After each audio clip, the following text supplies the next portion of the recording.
Okay, well, it really touches me to be at a community event like this and to come back to West Seattle. It's an honor to speak here. Libby and Paul, just a wonderful event. Tim, I'm overwhelmed by having a date that I'll have to remember in the future, but it really is special to be here. It's neat to see some of my old classmates from West Seattle High School. And I'll get a chance this week to speak at West Seattle High School and also to Schmitz Park, where I went to elementary school. I think it's kind of significant that when I went to Schmitz Park, the year that I was supposed to go to kindergarten, they didn't pass the bond, so there wasn't kindergarten. So I actually made it into space without going into kindergarten. Well, I do have some great memories of West Seattle. I remember playing in Schmitz Park, trips to Alki Beach. Whenever the sun would come out, it was our chance to get a tan. And occasional swimming, actually, in LA Bay and Puget Sound. And I do remember cruising around in cars, and Blake Ruffin in the back there cruised with me as we walked up and down Alki Beach, and probably caused a lot of scenes, but that's what teenagers did, I guess. Libby and Paul asked me to talk a little bit about perseverance, and really, if you listen to what was accomplished in the short period of time to renovate the Statue of Liberty, it took a lot of effort, dedication, and perseverance to get through that. And I'm really impressed with how much money was earned. Actually, it seems like Libby has the vision, and a number of other people she delegated to pulled it off. But it takes a lot of the vision to get it done, and it's wonderful to come back and see the statue.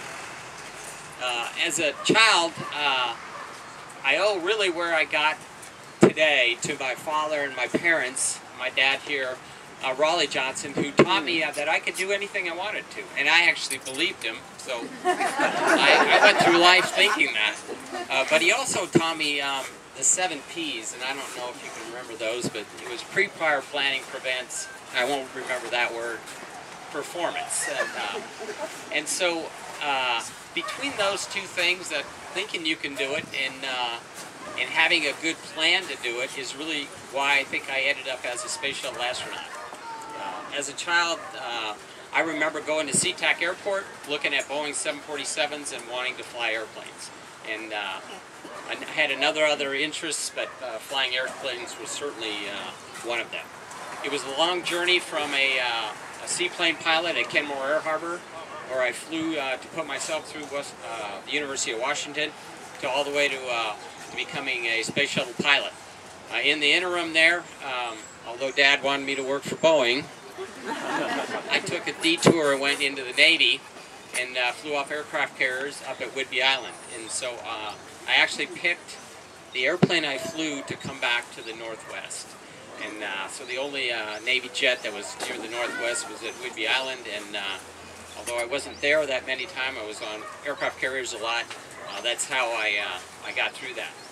But the way I became an astronaut was I was leaving SeaTac Airport on a 747 to go to Hawaii in 1981 on the moment that John Young was landing the shuttle. And somebody was listening to that landing on a transistor radio, and I asked him, well, what are you listening to? And he said, well, John Young and Bob Crippen are landing the shuttle for the very first time. And I walked onto that 747 thinking, hey, that sounds like a good job. I could be a shuttle pilot. And so I hatched a plan that required me to go to test pilot school, and I did that at Edwards Air Force Base as a Navy pilot. And then I had a number of interviews, and I was not selected on the first interview. I wasn't selected on the second interview. But with perseverance, I was selected on the third, and was the class leader of the 17th group of NASA astronauts. Let's see, we did have a long delay to fly, becoming an astronaut in 1998 and flying in 2009. Sounds like a lot of years, and it was. There was a Columbia accident in there. And then we got selected for the Hubble Space Telescope mission early on in October of '06, actually Halloween.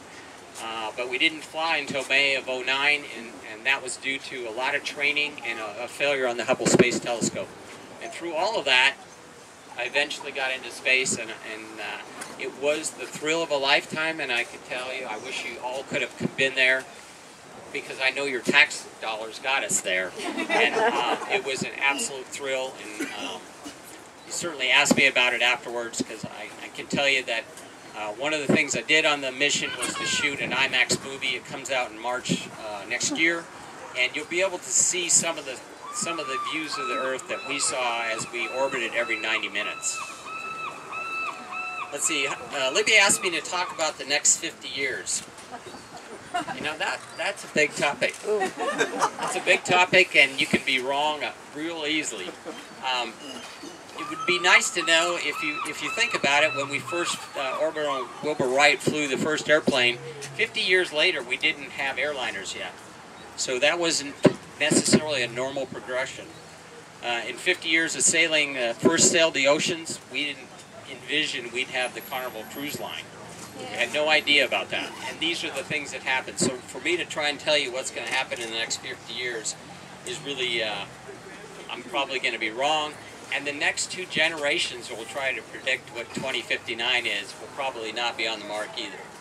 But I do like to wonder about it, so here goes as I thought about this on our flight from Houston today. It was 52 years ago that Sputnik went around the globe that the Russians launched that. And just 12 years later, due to that event, we landed on the moon. Now that was a bit of a space race with the Russians, but that's what you can do when you're dedicated to the task. So what will be Seattle like in 2059? Well, if you look off to the right, you still should be able to see the Space Needle. It'll probably be renovated just like this Plaza, but I think the Space Needle will still be there. About this time, Boeing will launch the 837. The next version. And it'll be a game-changing airliner just like the 787 when we get it flying. Somebody out here will probably be running the Seattle Statue of Liberty Plaza project number 2, because they'll have to renovate this statue once again 50 years ago. And even with global warming, I can assure you that swimming right off the beach here will still probably be very cold. I can envision where there will actually be bridges across the Sound, and they might have a few ferries, so you won't have to ride that ferry, but there might be bridges there. And I-5 through downtown will get so congested they'll just build I-5 on top of I-5 on top of I-5, and you'll get through it right that way. And maybe the enrollment at the University of Washington might be maybe 75,000 or so. And on a down note, I think Seattle will actually experience another earthquake, the one that we had in the 60s that I went through at Schmitz Park on the playground. But you'll do well through that earthquake. That's my prediction anyway.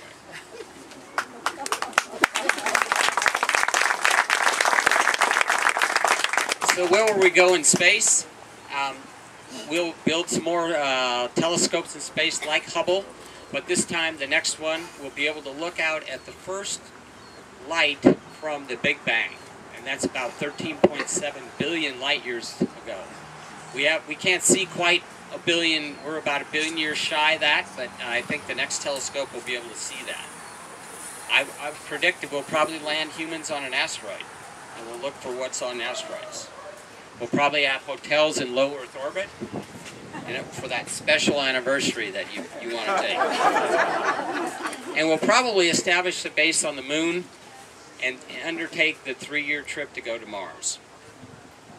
And then the biggest accomplishment, I think, is we will probably find single-celled organisms on another exoplanet. So I expect that to occur in the next 50 years.